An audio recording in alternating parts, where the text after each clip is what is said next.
Hey guys, what's going on? What's happening? Welcome to the show. How's everybody doing this glorious Sunday? I hope you guys are having some better weather than I'm having here, because the weather here is like this. Pretty much garbage. It's a very overcast day, drizzly. I think it's only like 10 degrees right now. It's not a good day to be outside. So it's a good day to be inside.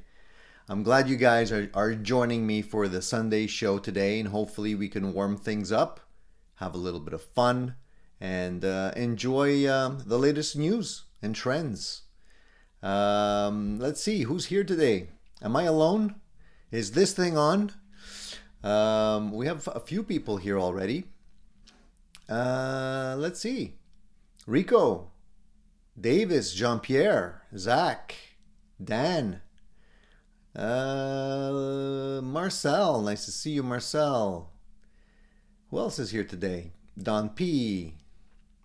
Steve is here. Shane is here as well. All right. Paul is here. Mark is here. Ken is here as well. Awesome.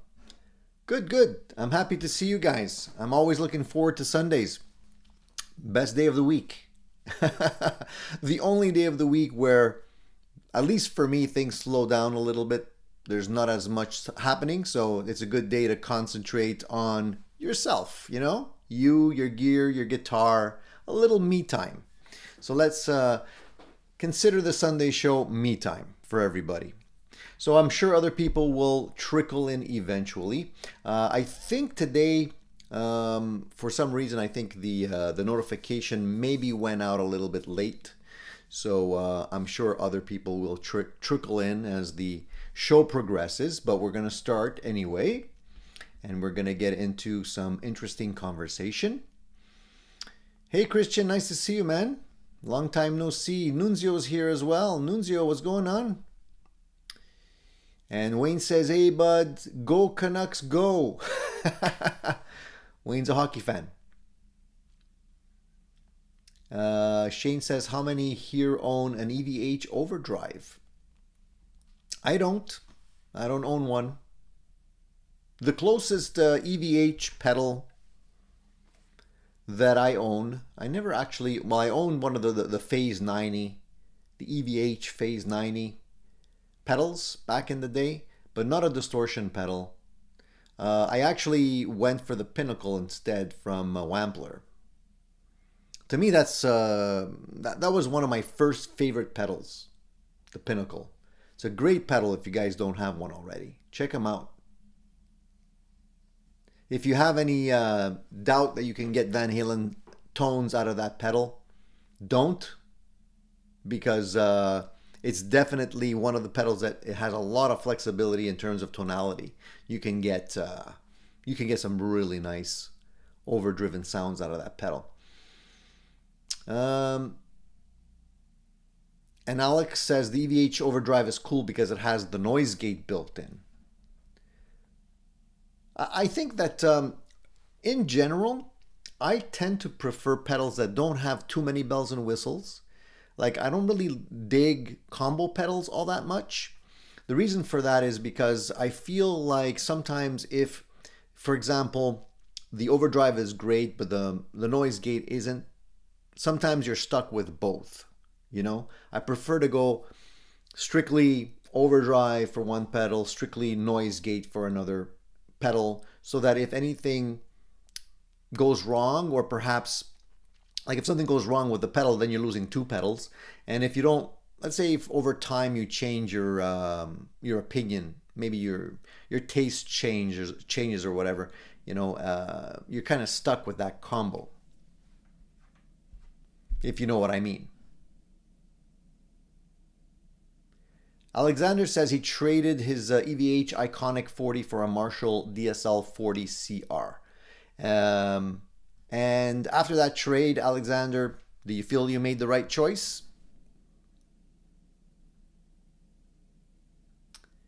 Good morning, Profile Productions. Thank you for joining us today.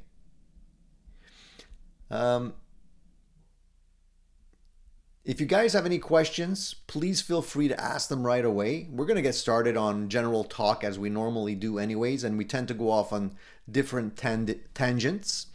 But the floor is open to all of you guys. If you have any questions, you can go ahead and ask. If you're lurking in the background and you're trying to post a question and you can't, it's because you have to be subscribed to the channel. Newcomers are welcome.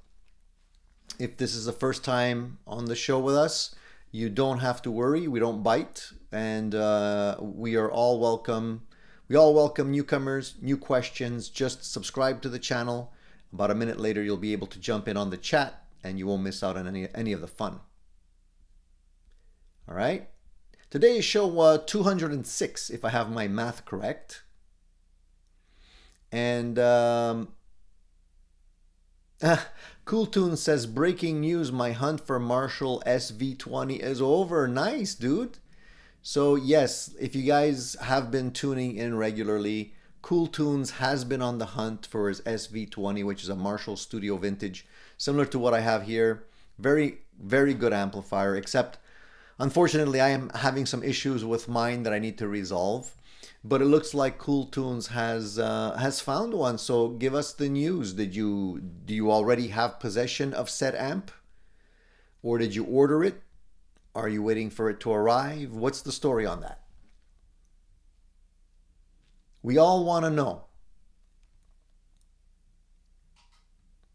Alex says the downfall of noise gates is that they tend to suck your tone. I have to agree. If you buy inexpensive ones, they tend to maybe not be as accurate in terms of the settings.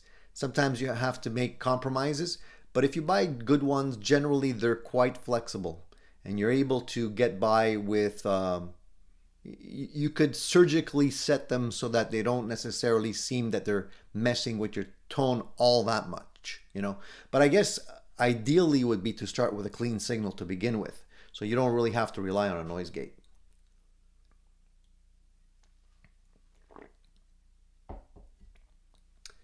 Paul says he's looking for a new overdrive pedal, and Paul says that he's interested or looking at the Wampler Triumph. I was looking at that one as well. It seemed interesting. I didn't demo it. Haven't demoed it yet, but it seemed like an interesting pedal to me too. So I'd be interested in hearing from anyone here that has actually put it through its paces. If anybody cares to share that information with Paul and I.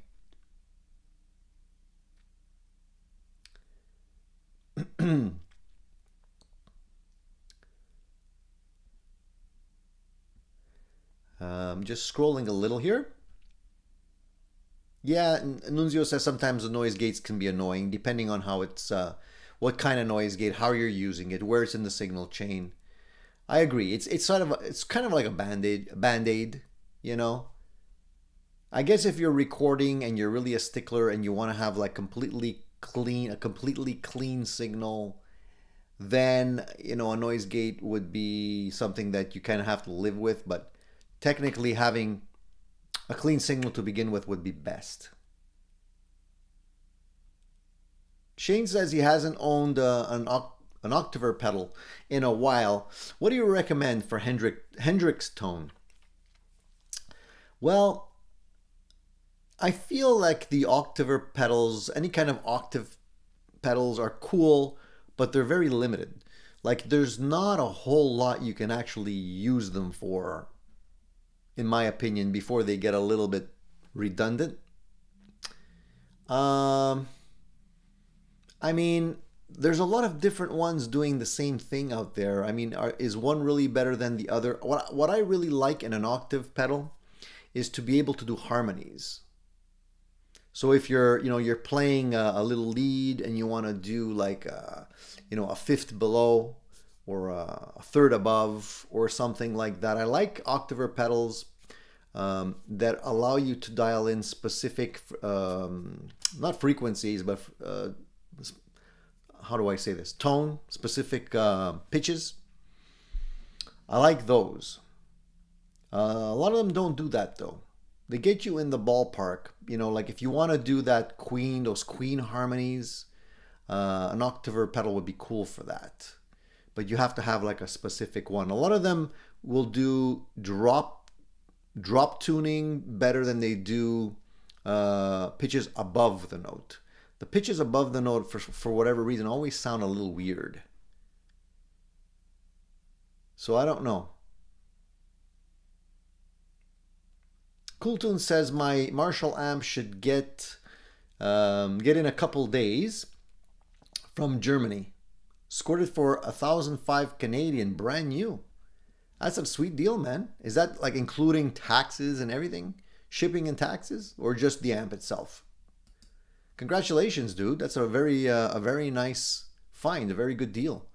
I think you're gonna like it. It's a great amp, by the way. Hey, Charlie. What's happening, man? Thank you for joining us. A couple of new faces here today. Very cool. I'm happy to see new faces all the time.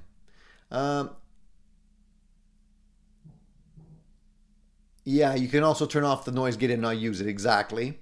I'm okay with a little bit of noise. I mean, if you're playing high gain, you're going to get noise. What are you going to do, man? Like, there's a noise gate on this. I'm playing through my my FM9, and I'm playing a high gain sound.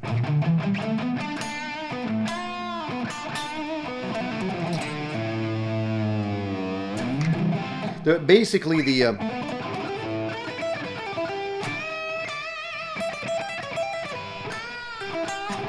my fingers are still asleep, guys. Forgive me.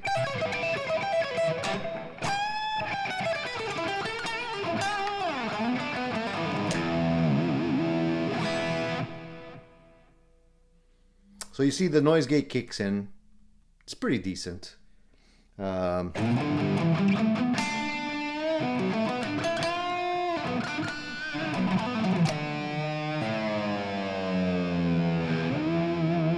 If you don't have the noise gate, you definitely will get more hum, and you'll hear all of that, even with the humbucker.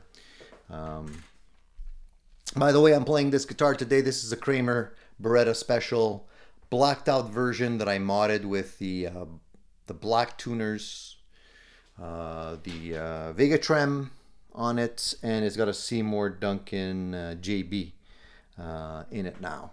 And this basically is a really good guitar. I got it used, and I upgraded it. And I don't know why they don't put the black tuners on the guitar to begin with. It came with chrome tuners and a chrome bridge, which looked out of place to me. And I like the blacked out version much better. Especially with the Vega Trem on it now. Beautiful.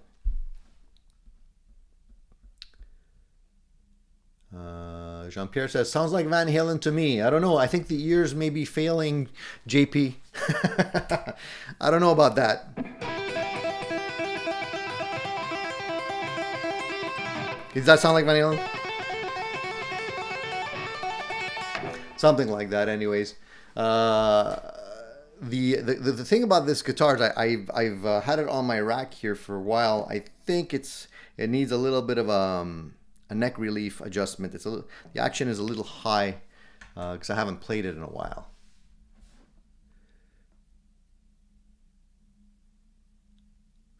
Patrick, welcome Patrick. Patrick says, I bought the Neural DSP Soldano X plugin half price this week. How do you like it? How does it sound? How much do they charge for those plugins, Patrick, if you don't mind me asking? Soldano's very cool. Very cool tones. I think everybody needs a Soldano in their life. Thanks, Patrick. Yeah, I really like the Kramer. It's a steal. These guitars, I mean, they were like $199 when they first came out, brand new. And they're great modding platforms. I got two of them just because why not? I got this one and I got the one, I don't have it here, but I have the one that I put the tiger stripes on. So now I have two. The other one doesn't have a Vega Trem on yet. Although I do have a Vega Trem and I might just put it on that one. I'm not sure. I have another one. So I might put that one on that one.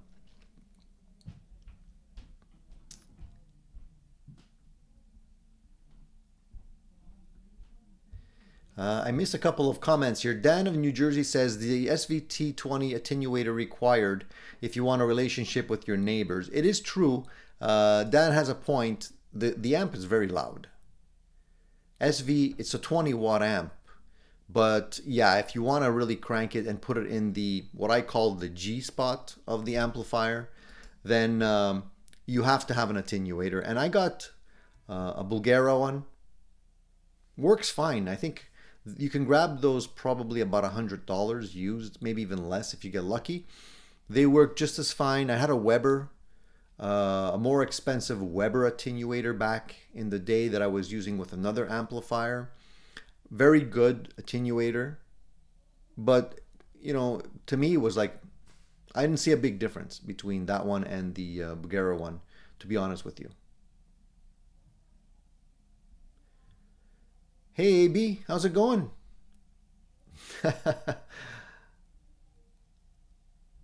Paul says noise gates are an indispensable, big but you cannot cheap out on them. It's true. Paul's absolutely correct. I've tried cheaper ones. At first they seem to work okay, but then you quickly realize that they do have quite a few limitations, you know. So if you're gonna be spending money on something like that, definitely don't skimp out. I'm gonna just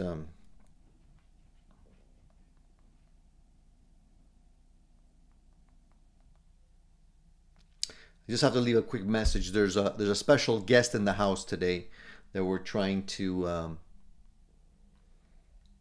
get coordinated with. So Shane wants to know, what would you say is your loudest amp and your loudest clean amp? Good question. I'm gonna say right now, well, if you look at wattage, so this is a 20 watt amp. The Brunetti Pleximan, which is there, is a 50 watt amp. The Friedman Dirty Shirley, which is there, is a 40 watt amp. And then I have the Fender Supersonic, which I think is a 30 watt amp, if I'm not mistaken, 30 watt, something along that line. And then of course I have the Princeton reverb that I'm building, which is not as loud as the other ones. So for the time being, I mean, wattage is wattage. The 50 watt is extremely loud, so the Brunetti Pleximan could get loud. Thankfully, he's got a 5 watt switch that I can dial it into. The Brunetti as well as the Marshall have a half power switch, which is very, very helpful. The Friedman doesn't. It's full power. They all get pretty loud, let me tell you. But this little guy seems louder. I don't know why. It just seems, even though it's 20 watts, it seems very loud.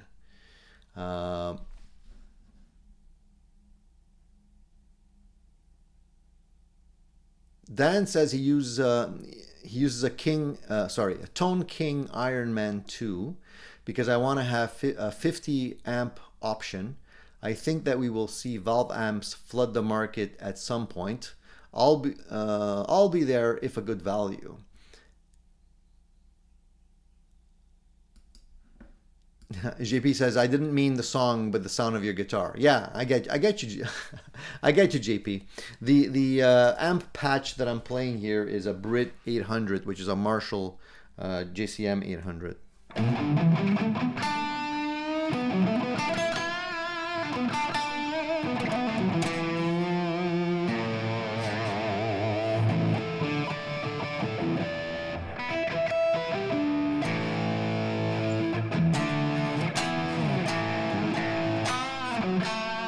I think also it's time for me to change these strings. I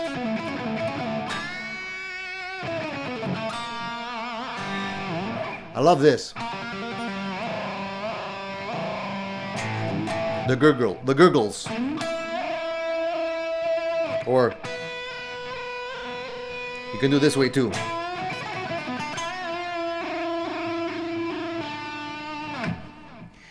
That's how you know you have a decent trem on your guitar, when you can do the gurgles and you have that kind of it bounces. It just does a wavy bit, which is pretty cool. I like that. It's a fun toy. Hey Vox, no worries, man. You're not. The notifications went out late, and that's my fault. I should actually send those notifications out earlier, but sometimes I forget. I apologize. But you're here now, no worries. Shane says he owned the Boss noise suppressor, but flipped it really quick. What do you like about suppressors? Well, Shane, I think, in my opinion, suppressors are not like, you don't go out and buy them because you like them. You go out and buy them because you need them. You know, but like I said, if you buy an expensive one, a decent one, you just have more flexibility in how you can dial in the noise suppressor, how quickly it kicks in, how quickly it releases. That's what makes the sound that you're getting when you're using the suppressor sound natural and not like cut off and stuttered, you know? Eddie says, do you think the Vega would be a direct drop-in from a Goto 510? It's really, it depends on how your guitar is routed, Eddie, because you have to have the proper route. So it depends. I couldn't really say, but the guys over at Vega Trem could answer those questions for you. Like here, you can see that there is enough space behind the trem, so I can actually go up and down, right? So when I'm doing this, it doesn't bottom out. Or I can go.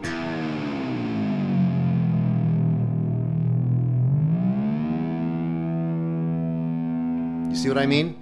So some guitars, if you don't have the opening big enough, you won't be able to do the pull-up.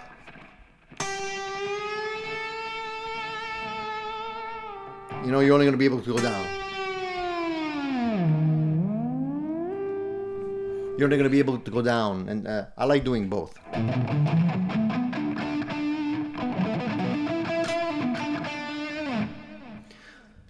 All right. Ben says, Tony, do you have a Bogner cab? And if so, I guess you meant if so, how does it compare with your others? I don't have a Bogner cab. No, I have an Egnator. This one is an Egnator. It looks like a B, and the lettering is similar to a Bogner logo, but it's actually Egnator. I don't have a Bogner cab, unfortunately, but I from what I know about the Bogner cabs, they do have a nice full bottom end.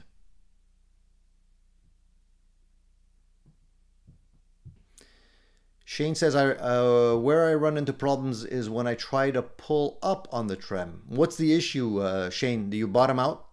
Does it touch somewhere?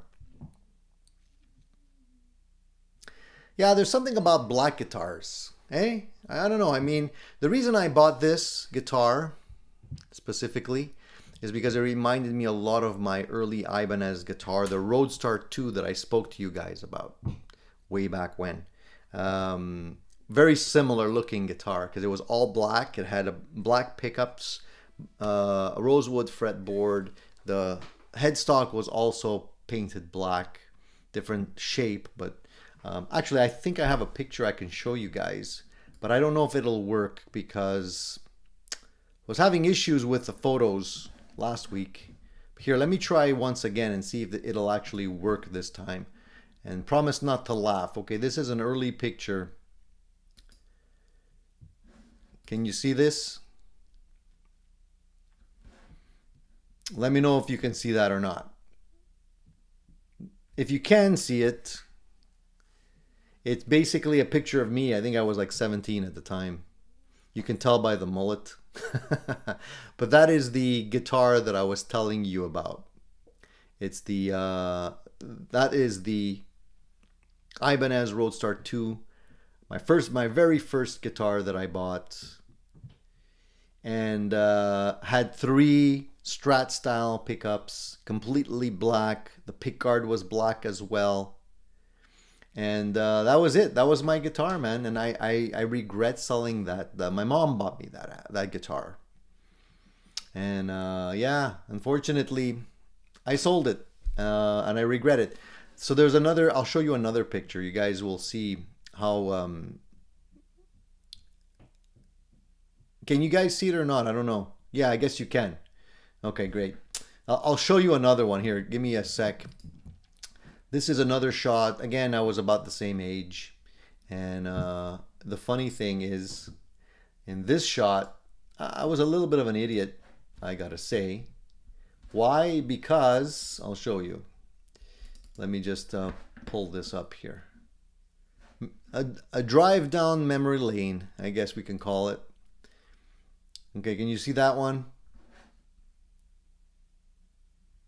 I don't know if you can see it clearly enough or not. Here, let me see if I can zoom in for you guys. All right, this is, again, you see the Roadstar? That's the guitar I'm talking about. I was holding the same guitar in the other picture, the Ibanez. You'll notice it doesn't have a locking nut on it. It's just a regular nut. And it did have a big, wide trem on it. And it basically was... I guess the early versions before they got into the locking versions. Yeah, so if you, the thing about this picture, which I regret deeply, is if you look near my feet here, there's what? There's 1, 2, 3, 4, 5, 6, 7 different MXR pedals. And those pedals were all vintage pedals. Mark says I need to bring that party in the back. Yeah, maybe I need to grow it back again. What do you think? Is it coming back in style? Anyway, I think I was about 17 here, maybe 18. But if you look at those pedals on the floor, I had the entire collection of MXR pedals. And recently I did the math. And I'm like... So this is what you're seeing here. There's this here, the first one on the left, that's a MXR script phaser 107, which today, if you try and find one on Reverb, they're going for about $800. This one here.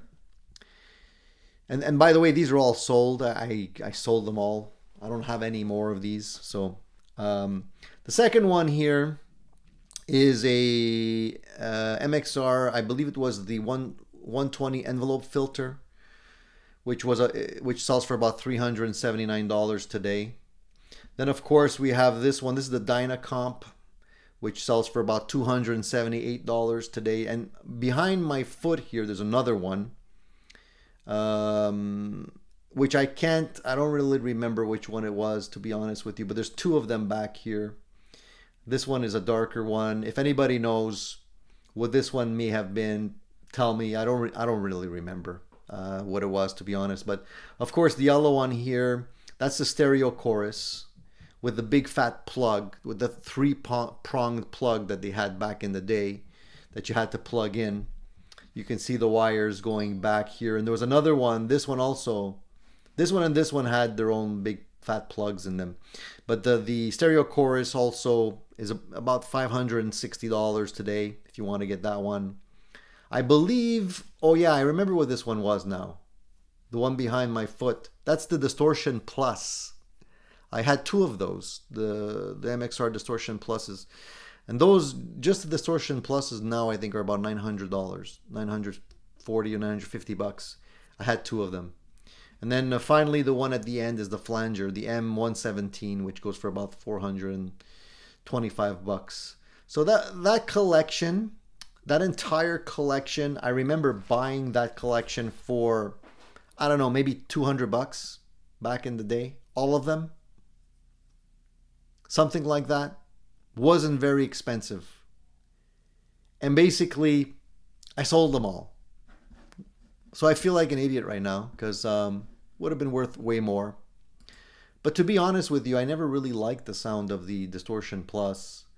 The phaser was good. The chorus was nice. The flanger was really good. They were noisy pedals though. No, I'm not using... I know it looks like a trainer, but it's not a trainer. This amp was a very cheap, inexpensive amplifier. I think it was an EG amp model, which was very inexpensive. It was actually transistor.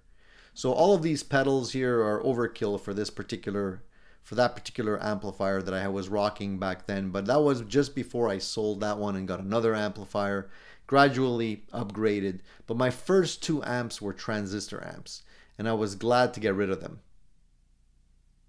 What did I know? So that's a little trip down memory lane for you guys. It was good times back then. Good times, simpler times.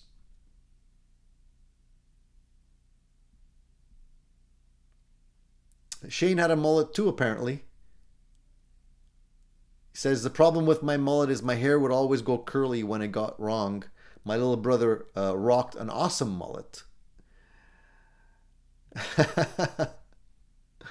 Peter says, you look like a young Frank Gambale. Really? Do I? I don't know what Frank looked like back in the day. Randy says Robert Plant called. Yes, he wants his hair back.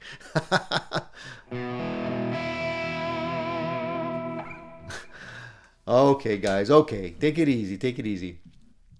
Shane says, handsome guy. Tony, I bet you did well with the ladies. I tried. Max also had hair like that back in the 70s and 80s. That was the style that was in back then, right? Yeah, it looks like your basement, Alex, with the wood paneling. That was in too. The dark ceramic wood paneling.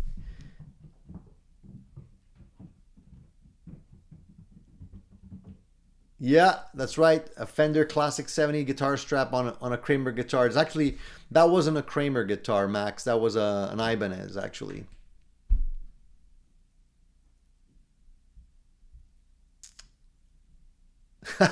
Steve says, how many perm kits does it take to get that hair? 1, 2, or 3?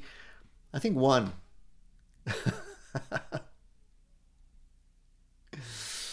All right, guys. All right. Settle down. Settle down.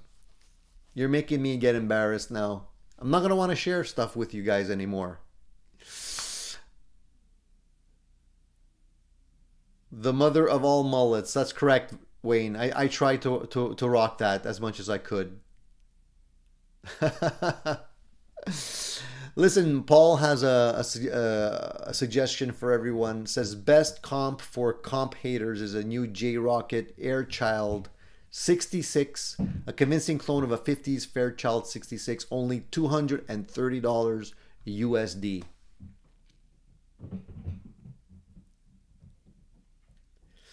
Mark says he's putting together a band for a one-off gig.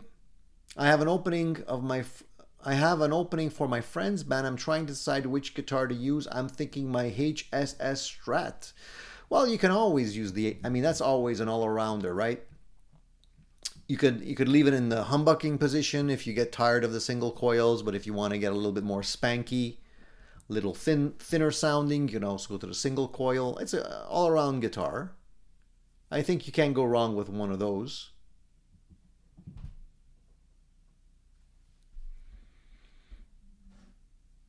That covers a lot of bases.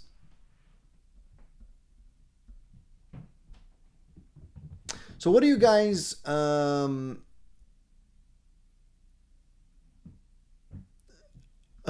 D-Max says, I've been in and out. What's the mullet picture? D, you missed it. Here, I'll bring it back, okay, just for a split second. This is a picture of me back in the day with rocking the mullet. And I was playing an Aria acoustic guitar here as well. That was a relatively inexpensive guitar back in the day. My first acoustic guitar that I purchased. That's also gone, but I know where it is. But it's still around. So that's what we were talking about. And everybody's making fun of me. So what are you gonna do? Addicted to Mullets should be the new should be the new name of this channel, right? Presley suggests that name. Hey man, maybe we should do that. Everybody should send me an early picture of themselves with their very first guitar. That would be a cool thing to share on the channel. What do you think?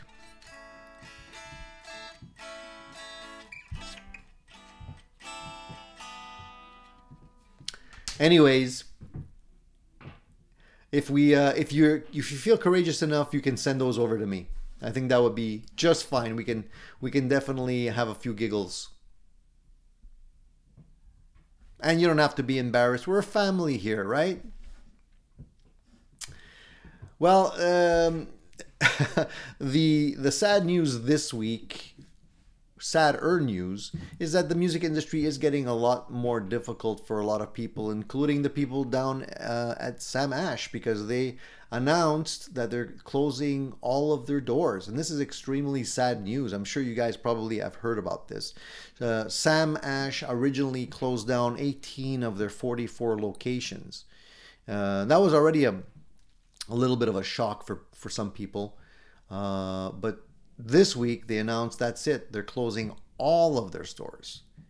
And that's big news considering that Sam Ash has been in business for 100 years. They started in 1924, guys. I don't know if you guys realize this. So they've been in business a long time. And unfortunately, 2024, exactly 100 years later, they're calling it quits. They can't compete anymore. What does this mean? Is this going to be a trend? A lot of people are having a hard time. There was a lot of there was bailouts, and other companies are struggling. Does this mean that music stores are going to go the way of the video store? The video stores disappeared.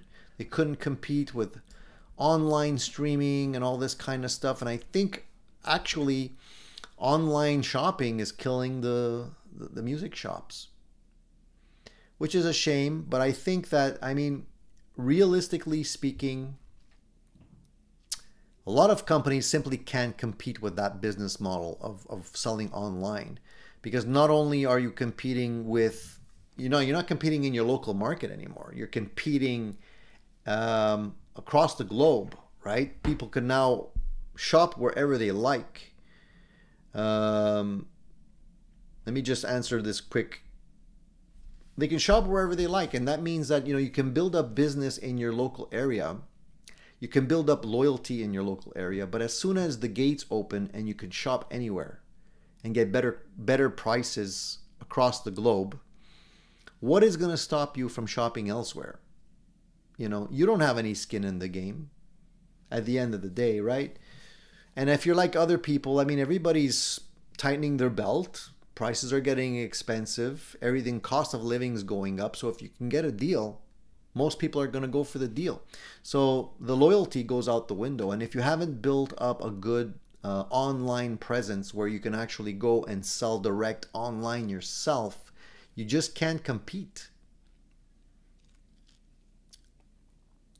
Unfortunately.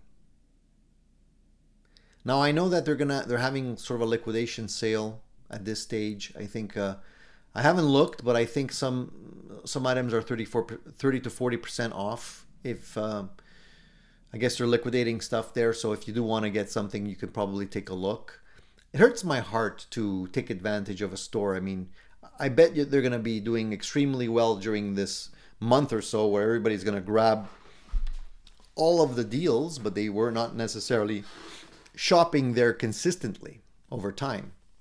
Now, as far as I understand this whole scenario, it seems like there's still a chance that a buyer could come in and buy them and save the day.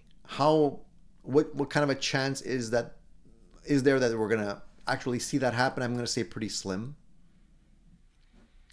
And but it would be a good thing if we can save some jobs. But unfortunately, they were slow on the draw. They didn't embrace the online sale model quickly enough, and they fell behind. And what's going to happen? You fall behind, people are going to eat your lunch. So how do you guys feel about this? Like for me, I'm Canadian, so we don't have Sam Ash here in Canada. So it doesn't really affect me all that much, but I've heard the name. And, you know, I know they have a really good name in the industry. What does it mean for you guys? Do you guys shop at Sam Ash? Or do you go to Sweetwater when you shop? Or do you go to Guitar Center? Where do you normally do your shopping when it comes to guitars and gear?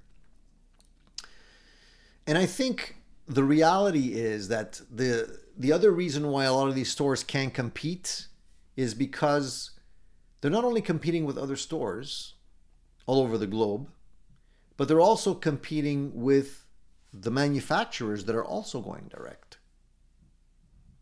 I mean, you can't forget about that. There's a lot of manufacturers that are selling direct nowadays. I think for the guitar manufacturers, I know Fender sells direct, Gibson now sells direct. I think only PRS is not selling direct yet, which I think is a mistake for PRS. But I guess they're trying to hang in there. I guess it's a big challenge because you have to be quite big to be able to have the infrastructure in place to handle returns and, you know, issues and tech support and all this kind of stuff. And that's the reason why a lot of these manufacturers go through distributors and dealers, is because they don't want to deal with that. It takes a big chunk out of your bottom line when you have to have more people to do all that kind of stuff. Eric says Amazon and Thomann, where he normally shops. Alex says I love Guitar Center's online used site. And Max says I have 3 stores in my city but never buy anything because the sellers are very ignorant and cold to customers.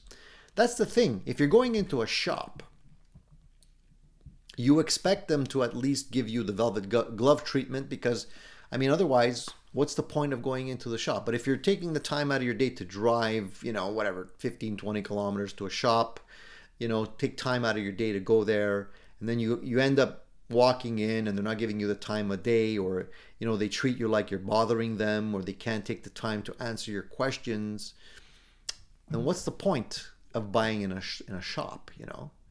So what ends up happening is people go to the shops, they're usually left to browse. They'll take a guitar or a bunch of guitars, they'll play the guitars there, and the stores become showrooms. And then they'll figure out which guitar they like the most.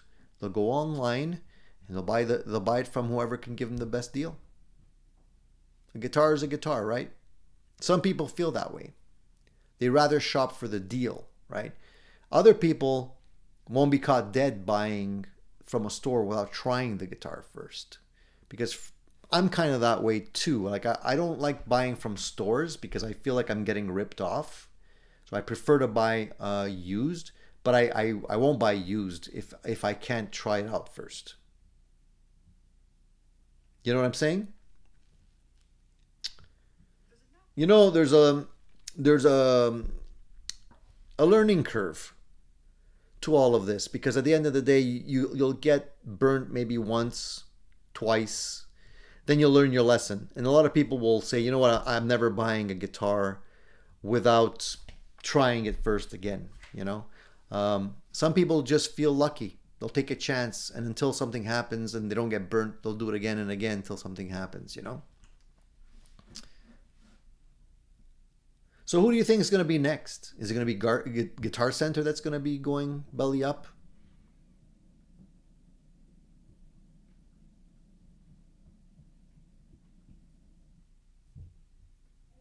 There's a shift happening, guys, and it's not going to stop, you know. So we might end up in a few years have no choice but to buy everything online.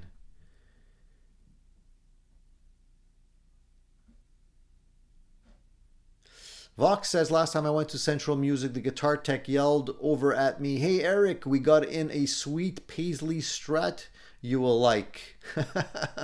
See, that's the kind of service you want, right? You want people to know who you are when you walk in, what you like, and, you know, cut the bullshit kind of thing, you know? I don't like going into a shop and being treated like I'm shopping for a car. You know, the car salesman pitch. I don't like that.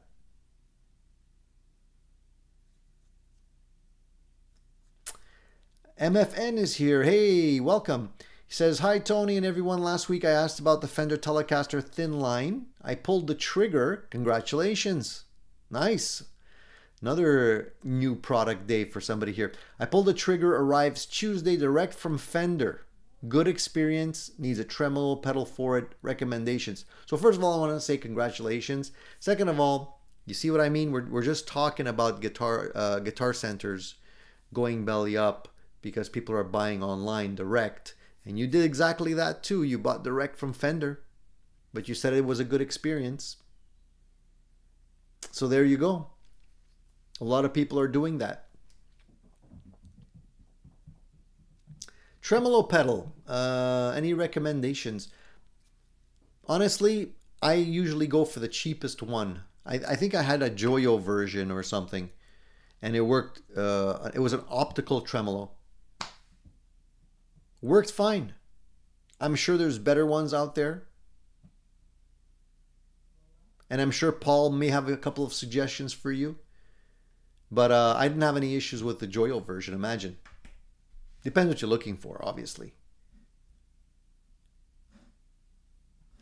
Stupop says, 2 shops in town, 1 guitar center and 1 single owner store. Guitar center is small and staff is not trained or enthusiastic about helping you. The mom and pop shops, the owner is kind of a douche.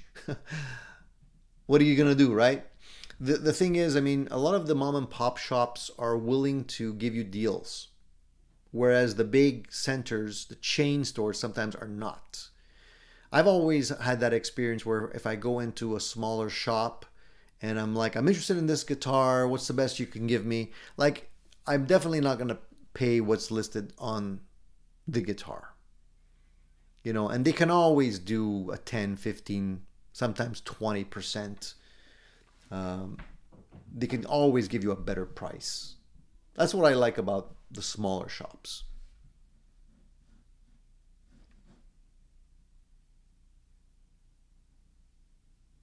Shane says, one advantage of buying from a dealer than direct from the company is that the dealer has more clout with the company than you do when a problem occurs. Sometimes yes, sometimes no. I mean, look, I'm having the issue with the Marshall here. There's a little issue with it I need to have ironed out. So I contacted Marshall. I said, where's the nearest service location close to me? There's only 2 and they're not close to me. They're pretty far. They're only open during the day, 9 to 5. I work 9 to 5, you know. I don't have the ability to go and drop them off that easily. So there used to be a lot more people that would service the Marshalls before. Now, not so much. Not as easy.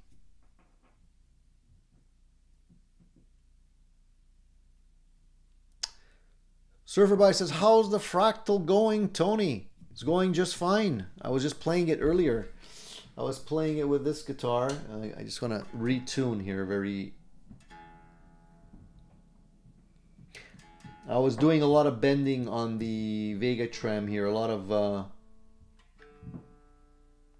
up and down dives, so the guitar will go out of tune.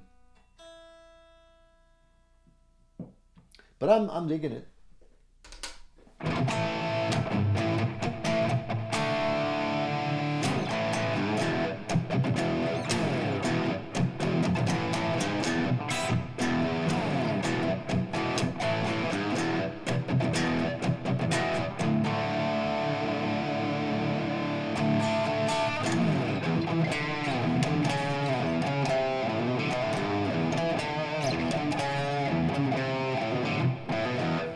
Old Canadian band in the 80s, Honeymoon Suite. I don't know if you guys remember them.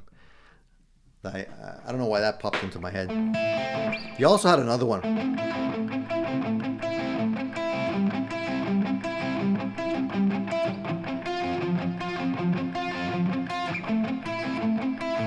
I don't know if you remember that one.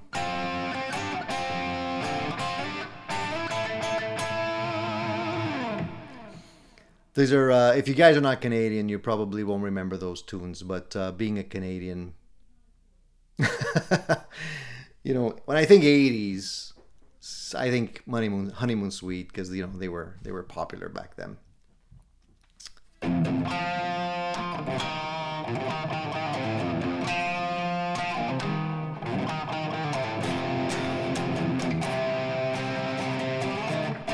There's a that was what was it? Kim Mitchell?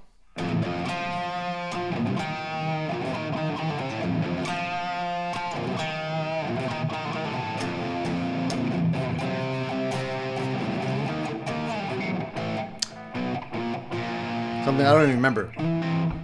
I forget the riff.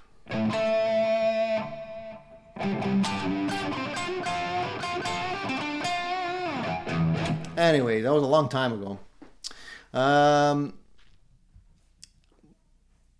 Marcel wants to know what my full-time job is. And Marcel, I'm a bum, according to my wife. You're a bum. Patrick says, Tony, on your fractal, do you use 2 amps or most of the time 1? I do both. I have a lot of patches where there are 2 amps that are mixed. Sometimes 1. This one is just a regular plain old Brit 800 mod, which is a JCM 800.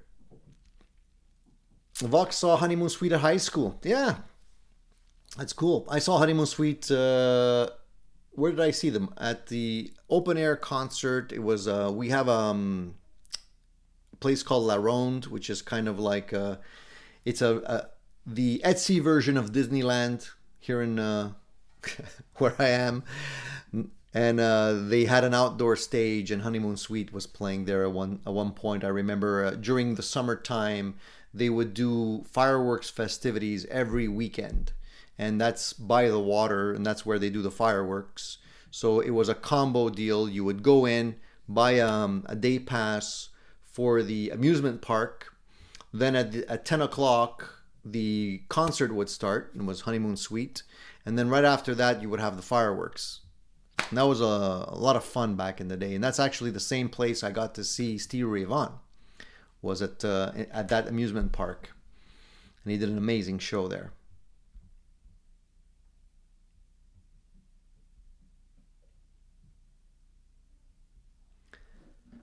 D-Mac says, I saw Honeymoon Suite at my high school.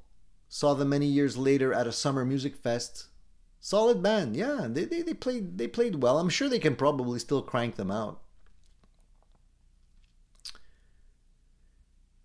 Shane says, Kramer was the king of metal guitar in 1985. Now they're barely mentioned. Good job, Gibson. Yes, but they also had a very important ambassador. That was Eddie Van Halen. So you can't forget that. All right. 1985, 1987, and so on and so forth. As soon as Eddie got his hands on the Kramer brand, it was like it's sold like hotcakes. Max's girlfriend says he's a bum too, so that makes 2 of us. Yeah, Marcel Laronde is now owned by Six Flags, right?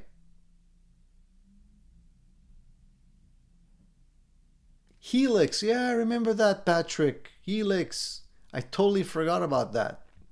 Another Canadian band. Helix, yeah, they were like a metal band too, right? Eric wants to know what my Marshall problem is. Eric, man, it's a bummer. Basically, the problem, Eric, is that when I plug in the guitar into the Marshall and I use the inputs in the front, you have the high-low inputs, and you have 2 knobs that work with the high-low inputs. So one normal volume, one high volume. Well, when I plug into the high volume, I get full volume like normal. When I plug into the low, it drops substantially. Like I have to turn the knob almost all the way up before I can actually hear something. So I checked the tubes. It's not the tubes. I suspect it's a board, or maybe it could be a bad solder joint somewhere, a cold solder joint that cracked somewhere. I don't know. Maybe it's just the actual board. The good thing about the Marshall is that inside it's very modular. I don't know if I have a picture of that I can share with you guys or not.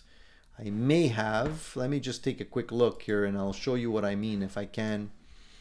But basically what it means is that it's easy to fix because the inside guts of the Marshall here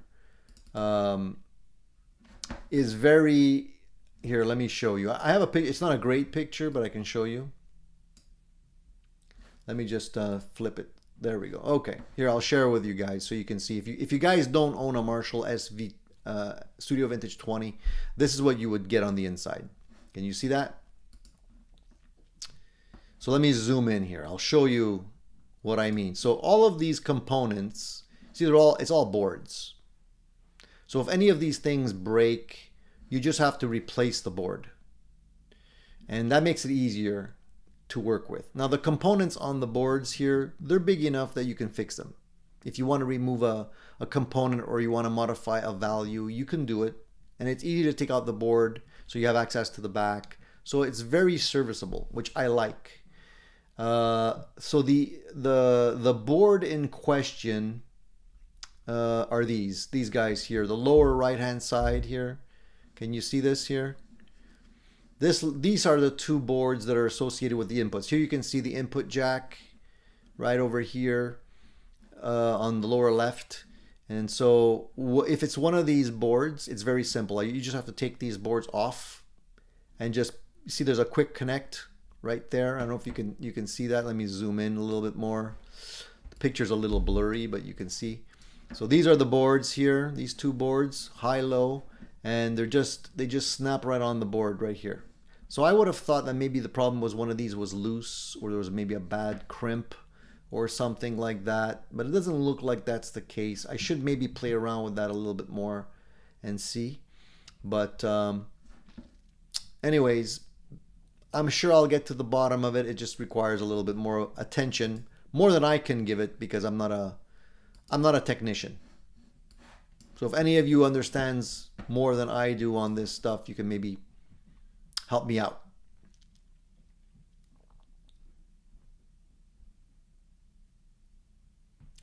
Max says best things to come out of Rush was best thing to come out of Canada was Rush. I agree.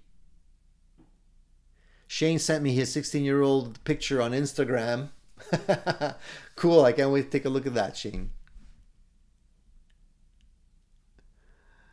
Let's see. Alex says best thing to come out of Canada was William Shatner. Helix always had the best porn stars in their videos. That's true. Eddie says my Vola came when my wife was at the chiropractor. I opened it up and put it away, got rid of the box before she got home. I'm a chicken shit. No, Eddie, you're a smart man. That's the way you do it. We can all learn from those mistakes. You don't want to say, hey, dear, look, this is what I got. Then she's going to give you the look, the stink eye. A Platinum Blonde song. Which one, Shane? Raven says probably a bad diode. Well, there's two problems with that. If that's the case, I don't know what a diode is, and I don't know how to fix a diode. So if that's the case, I'll have to bring it to somebody. Cool Tune says, Tony, I suspect you're going to sell your Marshall. No, man, I like it too much. I'm not going to sell it. No, I'd rather fix it. When it's working properly, it's killer. But lately I've been dealing with, I noticed that there was like too many highs. All of a sudden, it's like, what's going on? Doesn't sound right. Not as full as it sounded before. So I haven't been playing it, and I've been playing my Dirty Shirley more, which is, not a shabby amp at all. And if I want, the full-blown Marshall experience, the modded Marshall experience, I do have the Brunetti Plexi Man there as well, so I can take advantage of those.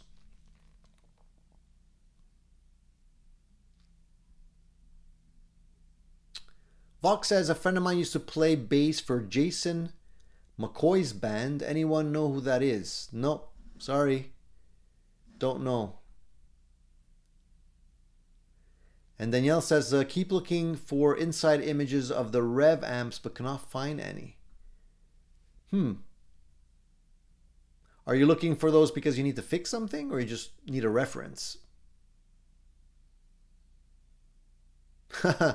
Exactly, Shane. When you're buying these inexpensive amps like the PVs, the transistor PVs, the katanas and stuff like that, you know, if you're gonna bring it to a repair guy and they charge what, $80 an hour just to look at it, just to give you an estimate.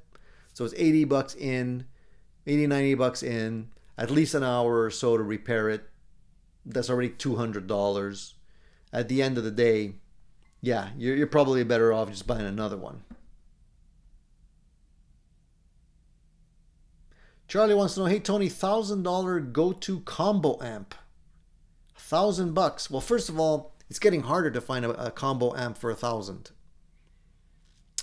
I mean, even a state of, you know, a run-of-the-mill Fender Deluxe is like 1,400 here in Canada. Well, first I gotta ask you, Charlie, are you more of a Marshall guy or more of a Fender guy? Or Vox, maybe. Just to know what kind of flavor you're looking for.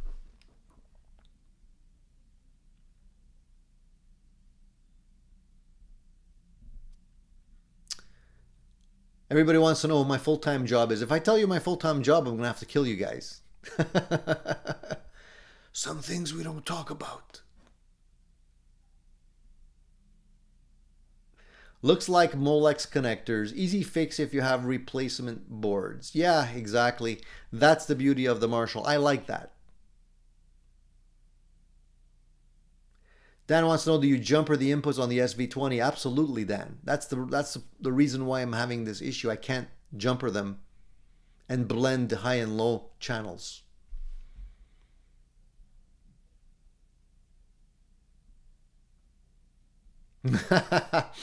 Vox is trying not to make eye contact with his wife.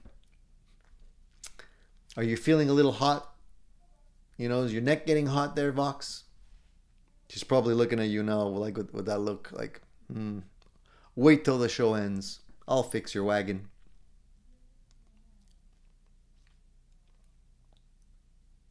Trooper was a great Canadian band, yeah.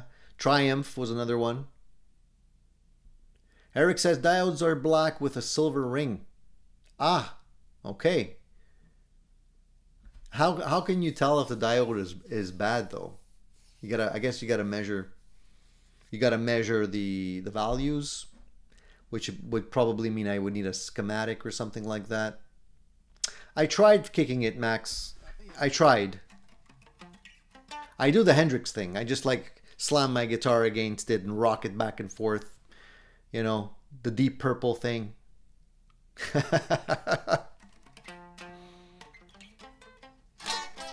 D-Max says, I like buying at Long & McQuaid for their warranties, 30-day return, year warranty on everything with option to buy, extended at really minor prices. Good protection for amps especially. Yeah.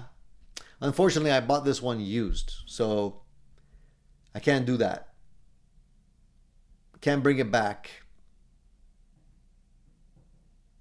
The Fender bass breakers are not that expensive, Shane. My guitar buddy, who plays in my band, bought one on my recommendation. I had one too. I did a review of that. If you buy just the head, I think you can probably get them used for about $500 or $600. Maybe more, that the prices have gone up a little bit. I haven't kept track, but they weren't that expensive. But listen, if you're gonna go for an all-arounder and you want to, like if Charlie's looking for a pedal platform, neutral sounding that can do a little bit of everything, you know, a Deluxe is a great amp to start with. I have the Supersonic here, which is basically a souped up Deluxe. But I mean, a plain Jane Deluxe is fine. You can do a lot with those if you put pedals in front of them. You get a nice clean sound, nice built-in reverb. They're loud enough to hang with the band. You know, if you're not after a Fender, a Marshall tone or something like that.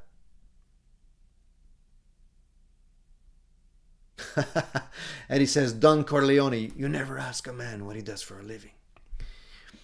I usually answer with things.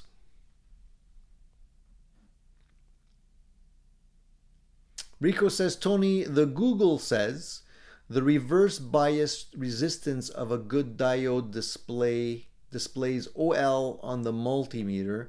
The diode is bad if readings are the same in both directions.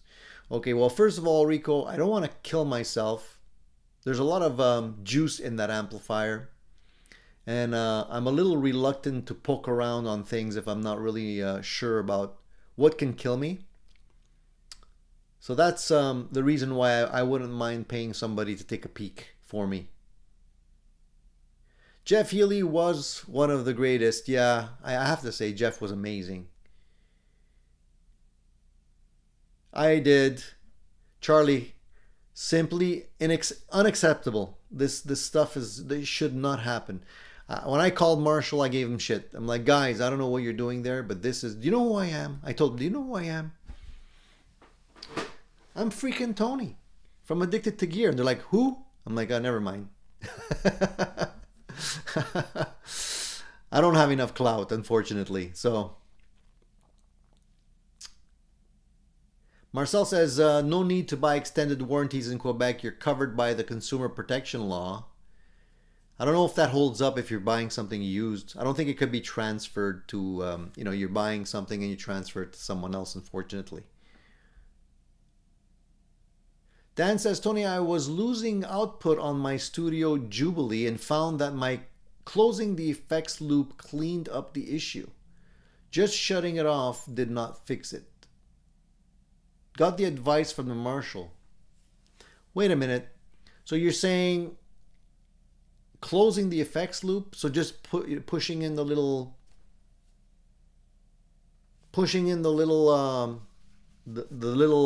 switch in the back? Is that what you're saying?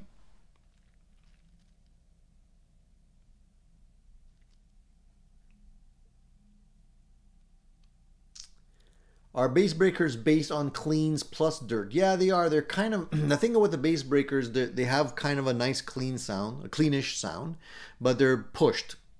So Fender souped them up a little bit to make them get more aggressive sounding, more distorted sounding, but they're not clean in the sense that they have a clear hiss to them. So I think what they did is they played around with the tube configuration, probably boosted outputs or something. I don't know the extent of it. But when you go to the dirty channel on the bass breakers, it sounds like you're frying eggs. So if you're not somebody who's bothered, you know, if you're somebody who's bothered by that shh sound in your amplifier, you're not going to like the bass breakers. But if you crank it loud enough, you won't hear the shh sound anyway, and it'll be just fine.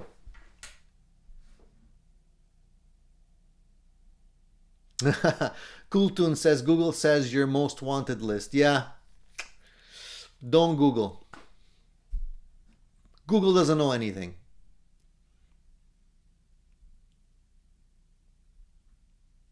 Cushman says, I'm freaking, Tony. Why are you freaking? What's going on? Eddie says, Tony, on a Strat trem, how do you know when to raise the saddles or the two posts to set the string action?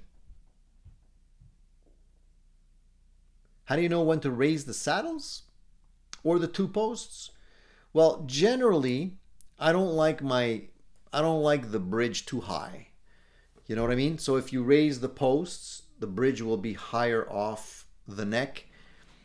Generally, you want to raise the posts if you have more of an angle, you know, to your neck, you know, but usually if you want to have higher action there, I usually want to do the opposite and get lower action. So I try and dial everything down. This is how I usually do it. I dial everything down as far as it can go until I hear a little bit of string buzz. Then when I start hearing string buzz, I use the saddles and I adjust the saddles to get rid of the buzz. If the saddles are maxed out and I'm still hearing buzz, then I'll raise the actual the posts just slightly.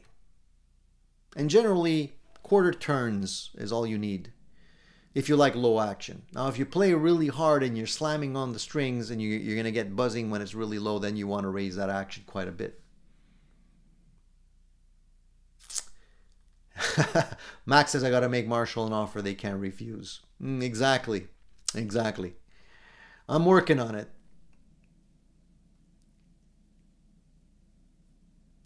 So Dan says running a patch cable from the in to the out of the effects loop.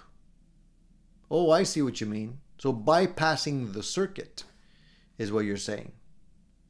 I got to try that. I'm going to try it, Dan. I'll see if that makes a difference. At least I can troubleshoot it a little bit better.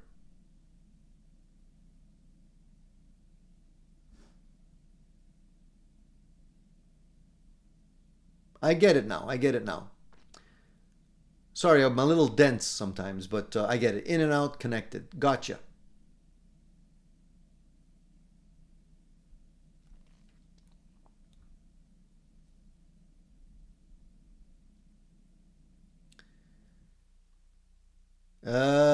Cooltoon says, no thanks to the bass breaker, I have tinnitus.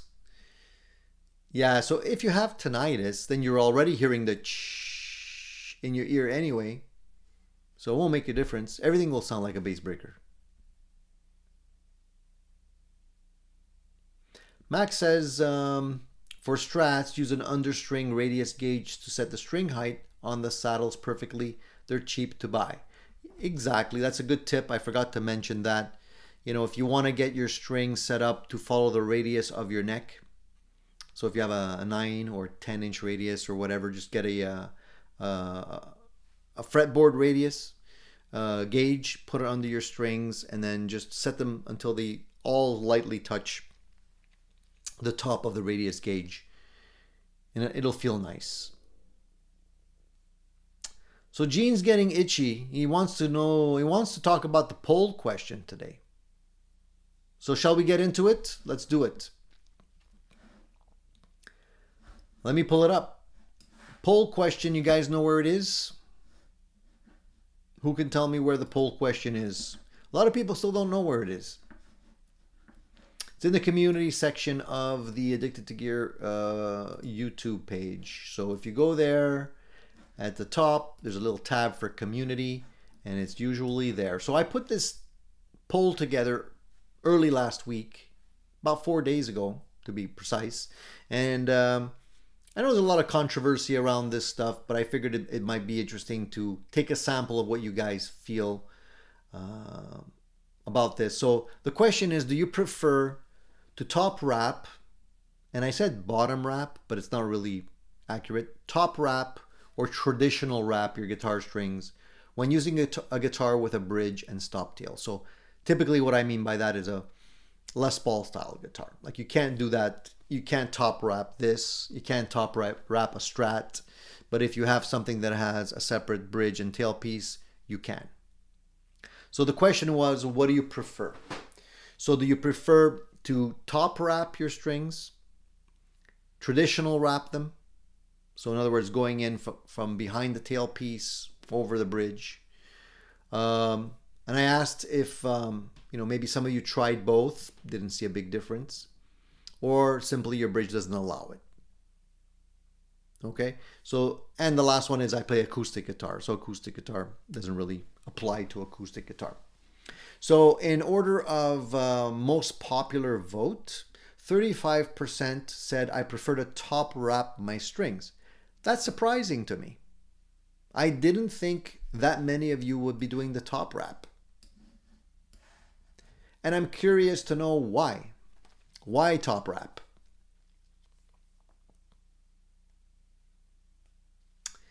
Alex says, Tony, try spraying some deoxide in the input jack that's giving yellow output or low output. I guess you're using text-to-speech.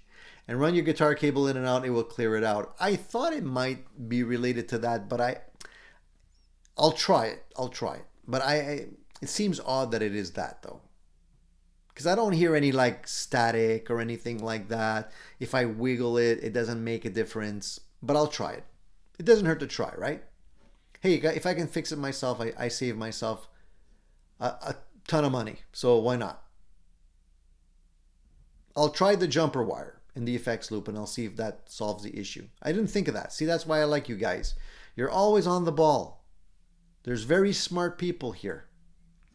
And I'm not one of them. So going back to the question, one day Tony will learn to tag it in the chat.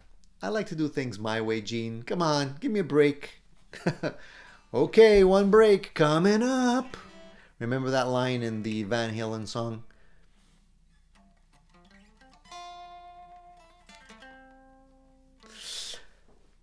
So Vox says, I try to wrap my Les Paul because if I don't, the strings cut hard into the rear of the bridge between the bridge and the tailpiece. And Max says, I've tried testing top wrap and normal style on my Les Paul. I cannot hear the difference in sound tone. Maybe I'm going deaf. I don't think there's a big difference in sound.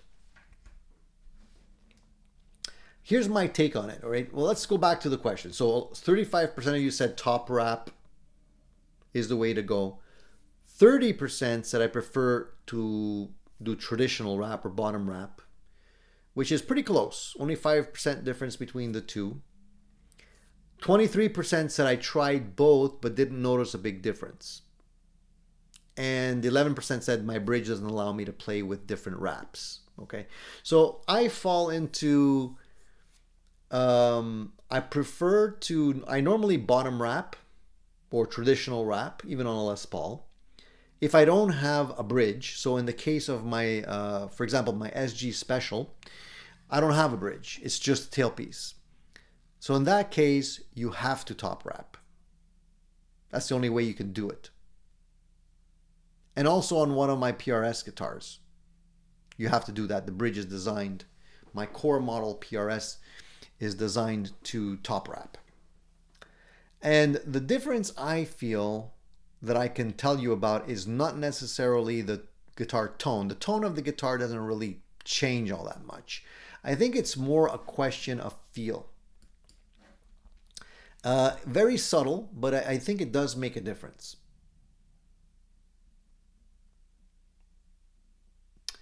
I feel like the reduced string breakage angle. The string breakage is basically, so here's your bridge and your strings are doing this, right? They're going from your tailpiece up to your bridge, over your bridge like this. So this angle you can adjust, right? If you bottom wrap, it's going to be more steep.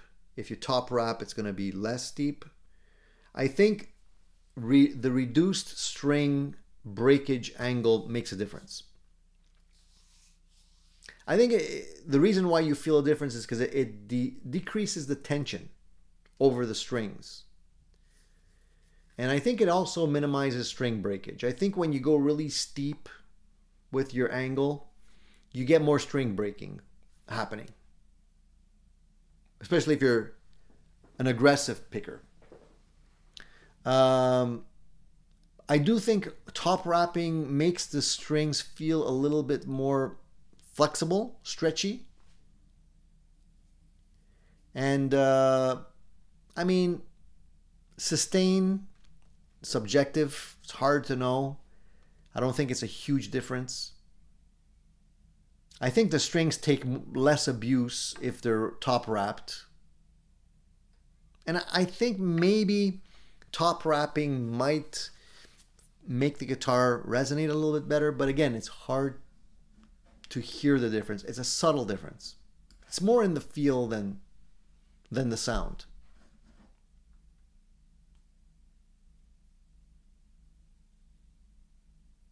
The reason why I don't like top wrapping on a guitar that has a tailpiece and a bridge, I feel it like scratches the tailpiece. It's more of an aesthetic thing. I don't like to see those scratches on the top of the tailpiece. You know, and I'm not a type of guy that necessarily cranks down the tailpiece on a Les Paul so that the angle is really, really steep. I tend to leave it somewhere up a little bit. I've seen a lot of people that just crank them completely down. I usually don't do that.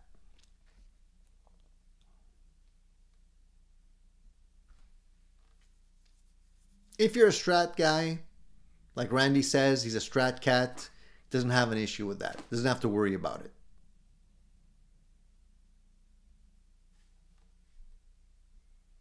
Yeah, exactly. I agree with you, Vox. They feel slinkier. It's not a question of tone, in my opinion. It's really more a question of feel.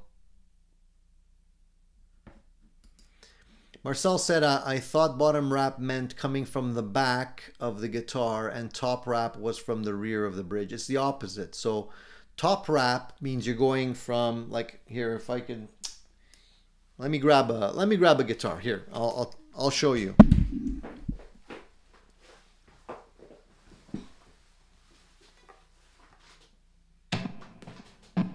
One sec.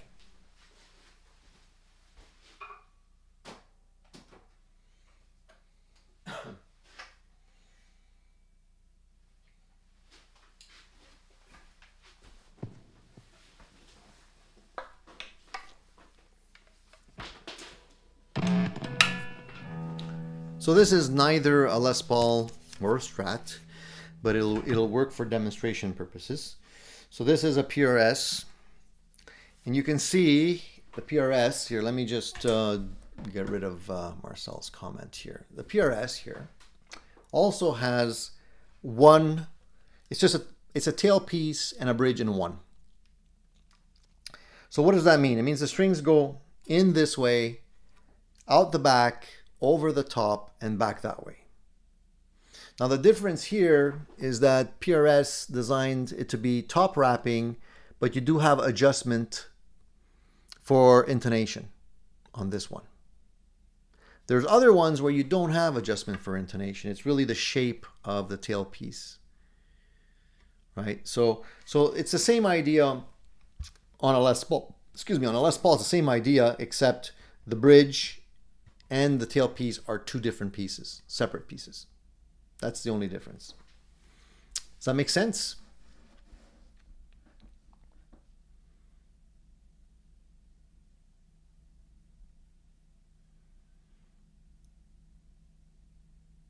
So Vinny is bringing up a valid point. He says the tension cannot be reduced, otherwise pitch would not be the same, but the forces acting at the saddle point will be different due to the different break angle. So he thought about this, and I think I agree with what he's saying. It makes sense. I mean, you can't change the tension because tension equals pitch on a guitar. I'm just checking to see if this guitar is actually in tune or not. Haven't touched this one in a while. That's close. Close. A couple of cents off here, which is not too bad considering I haven't played this one in a while.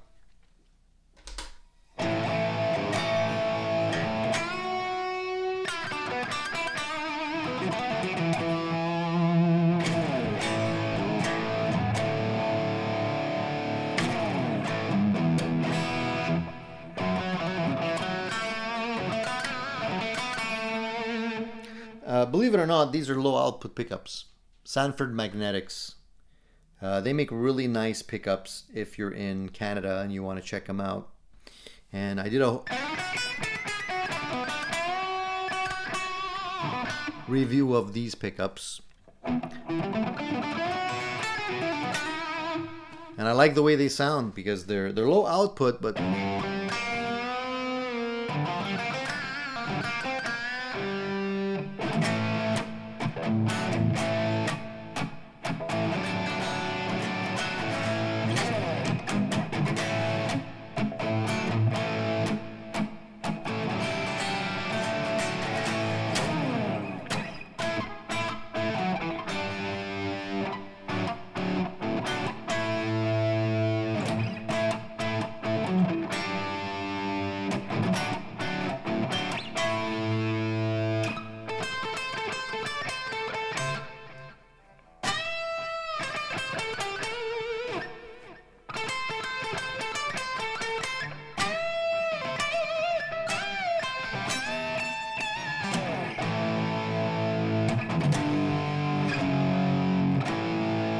I'm getting carried away, sorry guys.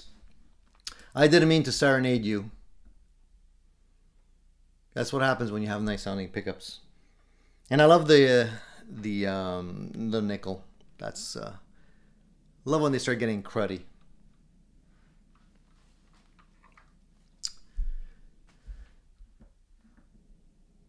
Max says, "Hey Tony, I just bought a Prince style Telecaster Strat, the Anderson copy.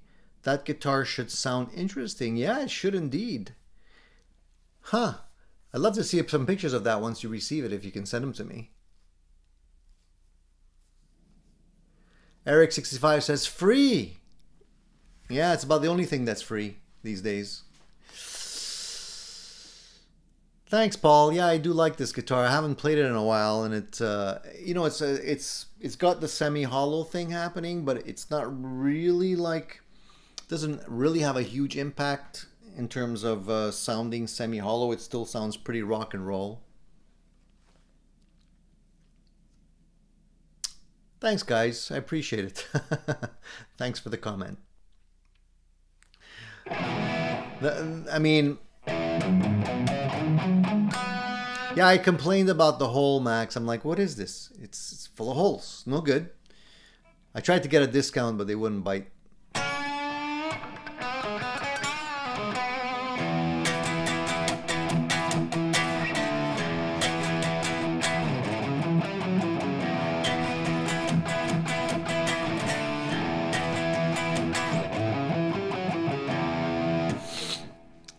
I try my best to try and get some kind of, you know, deals whenever there's a defect on the guitars, but unfortunately I haven't been lucky with that with PRS. They've been they have their bases covered. What have you guys been playing lately in terms of just noodling? What's your go-to rock and roll song? Is it something specific?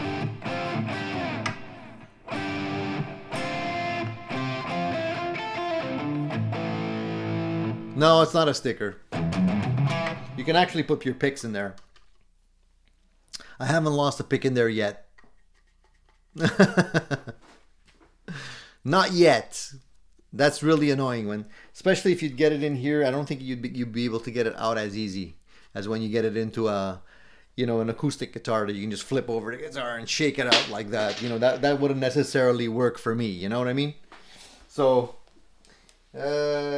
what did I just drop here? I think I knocked something off. I hate when I drop something and I can't see it. It went under the, where did it go? Boop. It's here somewhere.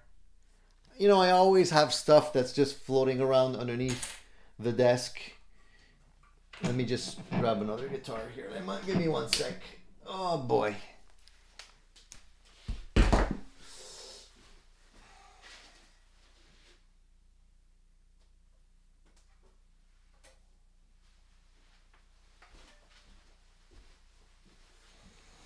Just to make you hear the difference, similar guitars. Just to make you hear the difference, similar guitars, different pickups. This one also probably needs to be tuned. Let me just tune this up here.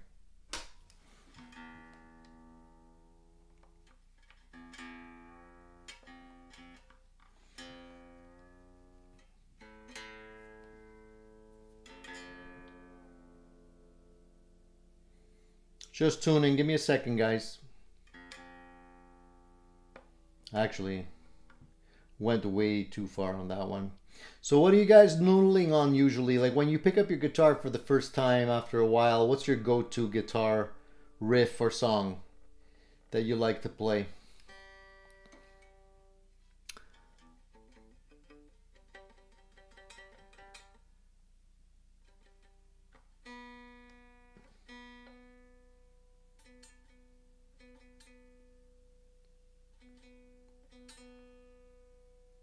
See this one here.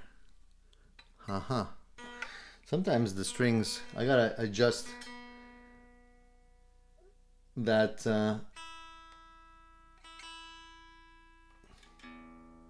Okay, close enough.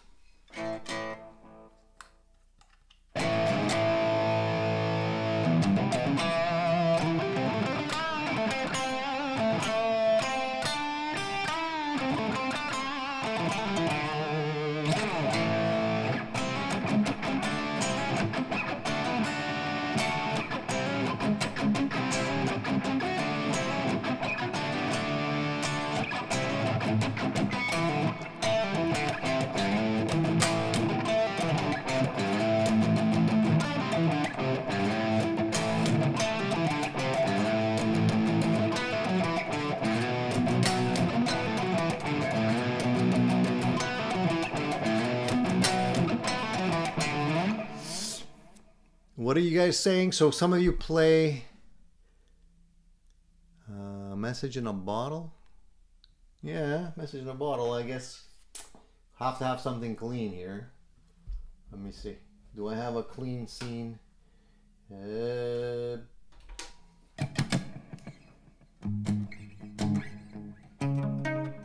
It's not a police tone sound, but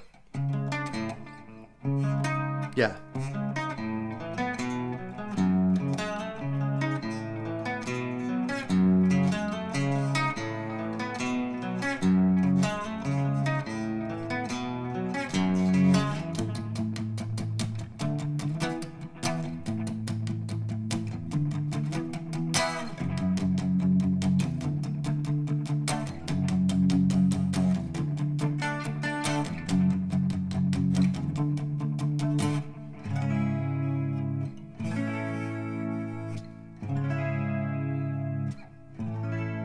Something like that, right?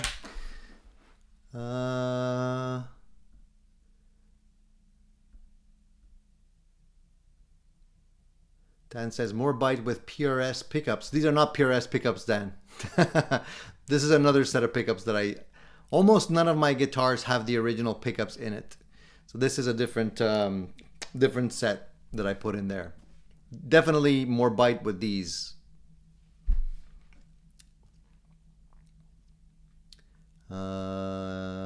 Police fan. Max is a Police fan. Yeah, I like Police songs a lot. A lot.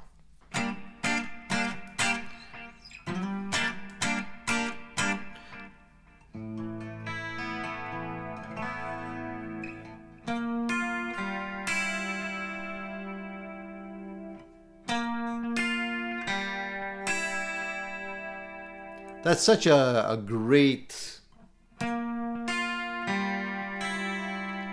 intro. When you hear that, you immediately know what it is, right?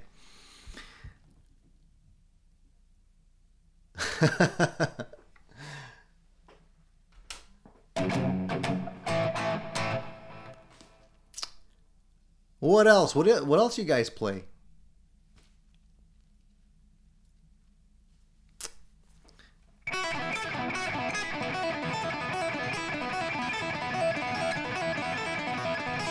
I don't have the flanger on, unfortunately.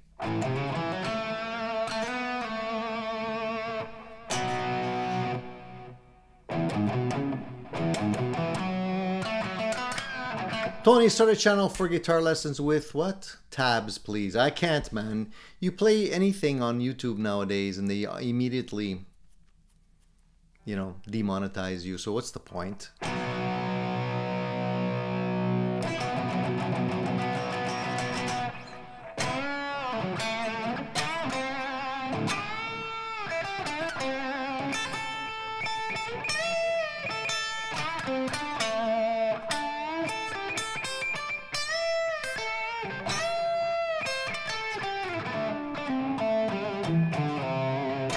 I'm playing these by memory, guys. I haven't played these before.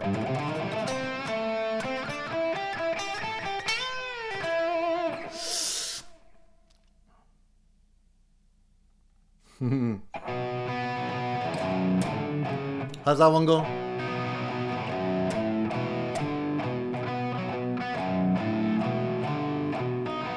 With the distortion, it doesn't really work. It has to be cleaner than that.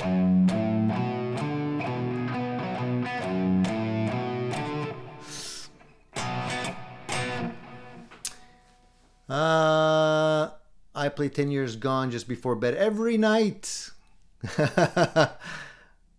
Yeah, man. Led Zeppelin, you can't go wrong, right?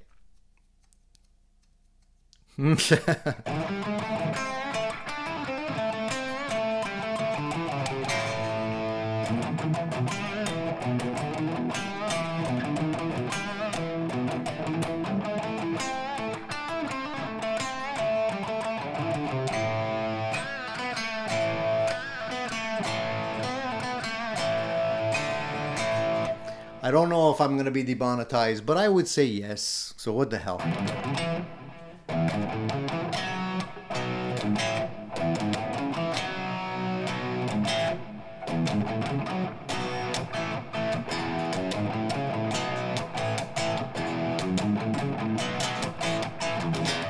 Yeah.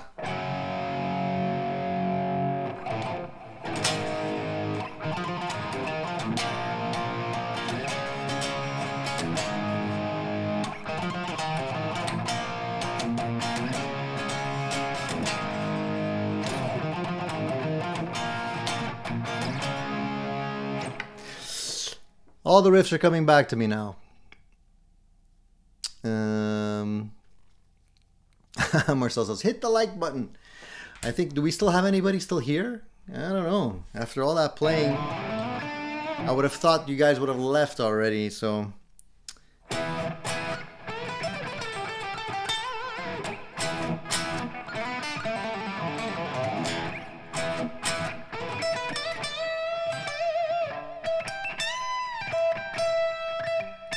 Yeah.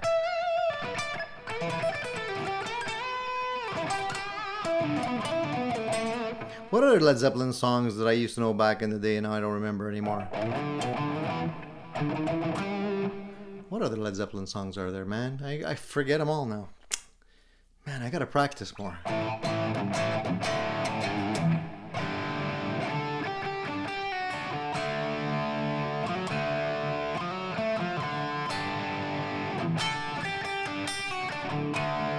And it's also too early to be playing these songs.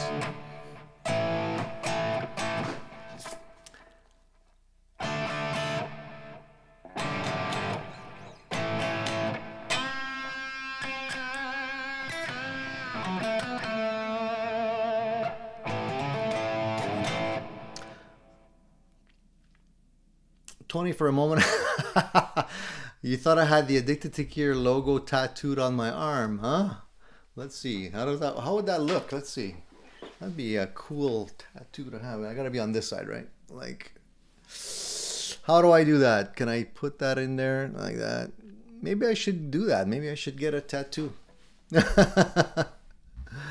That'll be cool. I don't think so. Not just yet, anyway. Guys, any more questions? I don't know, man. I've forgotten more than I can remember. Me too, man. Rock and roll. How's that one go? Been a long time since I'm rock and roll. Been a long time since I did that.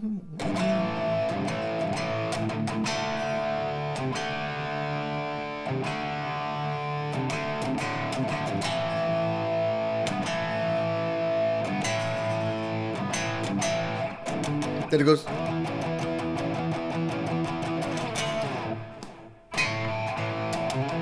No. Oh yeah. Oh man. Shit, I can't play anymore.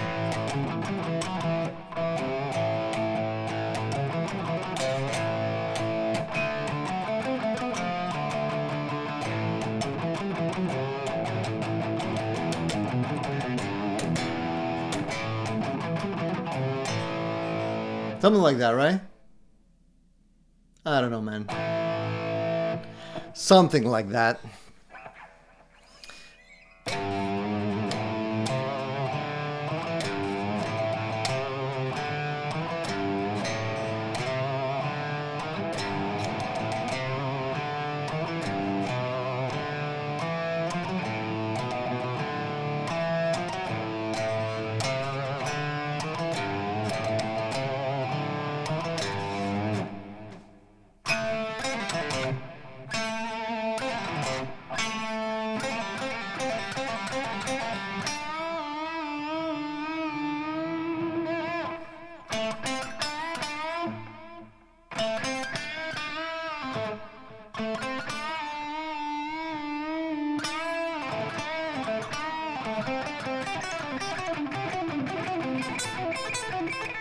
You know, I never got the when he does the.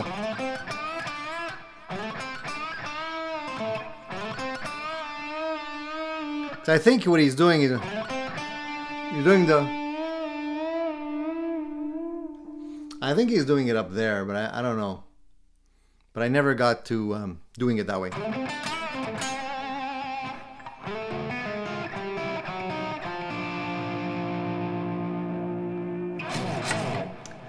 Eddie says, "Don't feel bad, Tony. I bet Jimmy doesn't remember them either." Probably. I have a feeling he knows them more than I do.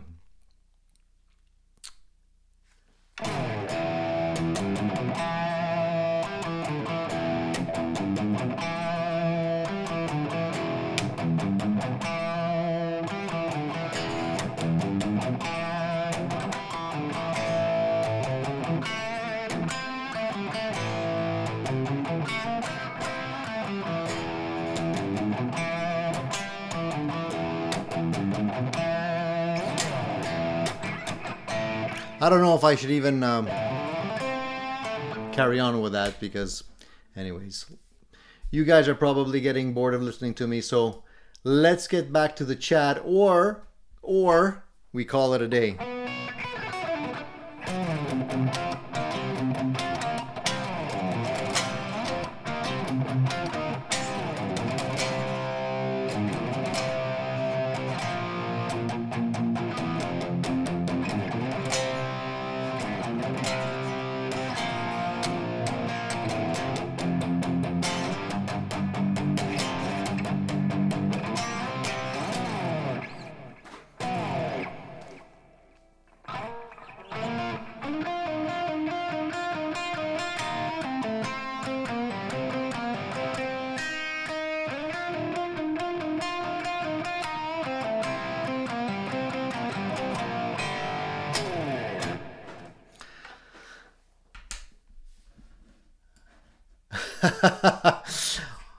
Shane says, all this Led Zeppelin and we still haven't heard the Stairway to Heaven. We're not allowed to play the Stairway to Heaven.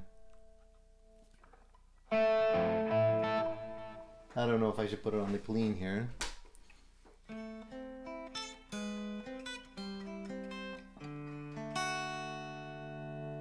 I shouldn't be playing this.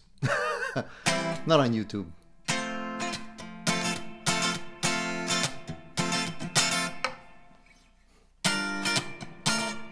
What's that? Oh.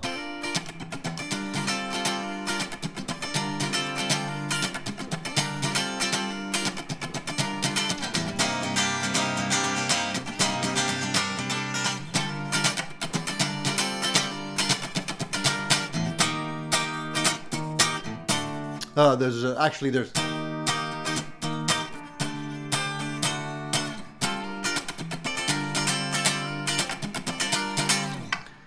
Yeah.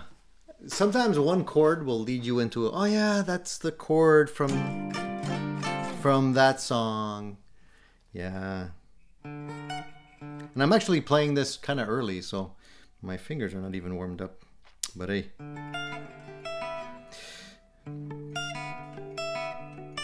What is that? I don't even remember how that one goes, but...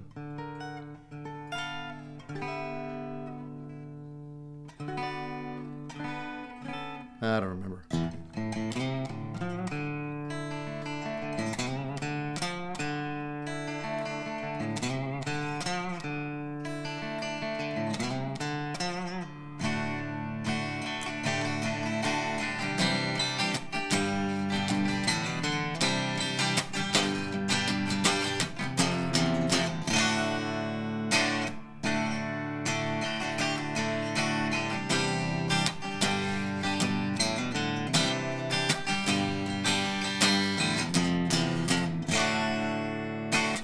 So how does that go? No, that doesn't end like that.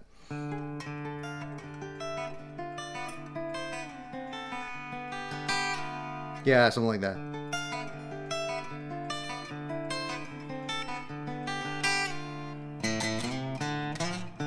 Yeah.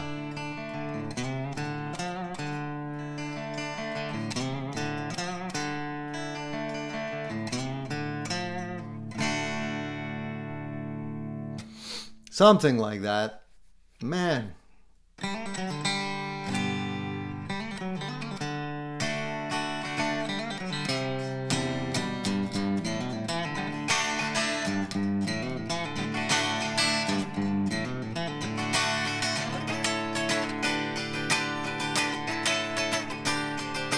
Yeah.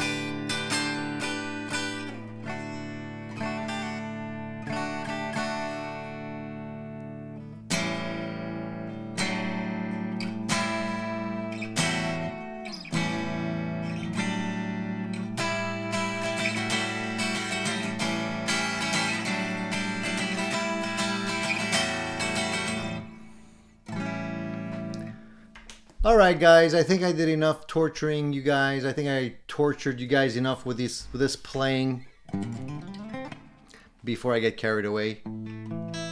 Even more. Even more.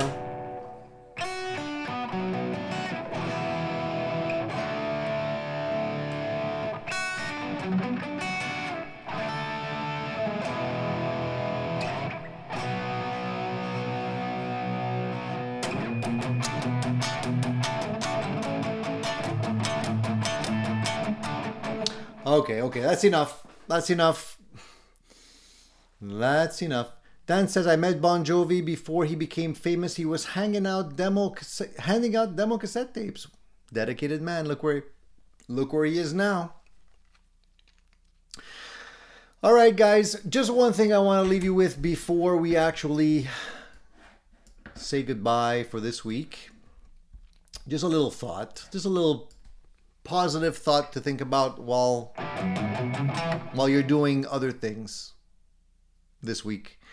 Momentum comes from small repeatable steps towards your goals. So if you guys are looking at getting better at playing guitar, possibly getting ahead in your career, whatever it may be, remember that little thing.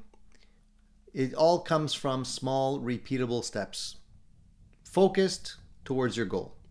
So don't try and, chew off more than you can swallow. Just small steps every day towards your goal and you'll achieve them. All right. Just want to leave you with that positive thought for today. I want to invite you guys to join me next Sunday and we'll talk about some other great stuff and go out and play your guitar. Go out and have some fun and enjoy your gear and put aside your questions for next week. I always enjoy the questions. And it was definitely a fun show. I had a great time. I hope you guys did too. Give me a thumbs up on the way out if you didn't already, please. I would appreciate that. And stay tuned for some videos that I'll be posting this week. All right, guys? Hang in there. We'll get through this together. Have a great week. See you soon.